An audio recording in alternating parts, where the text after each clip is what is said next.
Alright, good morning mga idol and happy Sunday kaninyong tanan. Karon mga idol, ako unang gi-transfer no ang katong ako ang 21 days old nga manok nga bantris no. So from susulod, so ako naman to na harvest gahapon ang katong last nga 9 heads. So karon ako na sila gibalhin diri para medyo haruhay ang hangin ang kaning ilahang gikuan nga grower pin nindot ang plastada.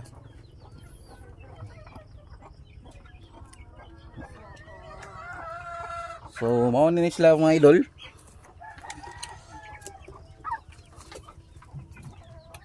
Medyo ayahay na ang ilang paminaw no didto, murag alimuot gud, murag igang kayo ang area diri sa sulod. So wala lang sad ni nako nalimpyuhi di mga idol, nadiretsuan ako og transfer. Ni kumpiyansa ra sad ko kay zero mortality naman ta for the past 2 months. So from July, August, so zero mortality ta. Then karon hopefully kani nga batch zero lang gihapon. Tungod sa kakuan kabisi no, imbes akong tanin siyang limpyuhan kagahapon pag after nako pag harvest, so wala ko katag og oras, so gidritsoan na lang nako sila og balhin.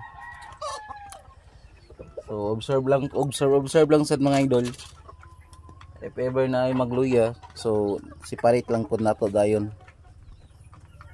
So far sa akong tanaw noon mga lasky man hinoni. So ang ako lang gibuhat nga vitamins ani mga idol. So wala na ko nagamit og Betracin nga premium og classic no.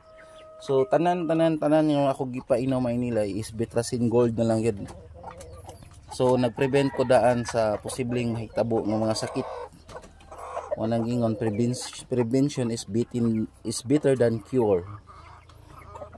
So ato sila gibuhatan daan og countermeasure kay based in my observation katong mga last na ko nga mga buhi og bantris, so every time nga magbuhi ko nagi mamatay no, na immortality.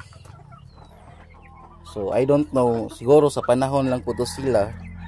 So karon akong gitry from July, gitry na ako nga pulos na lang gyud siya Betracin Gold.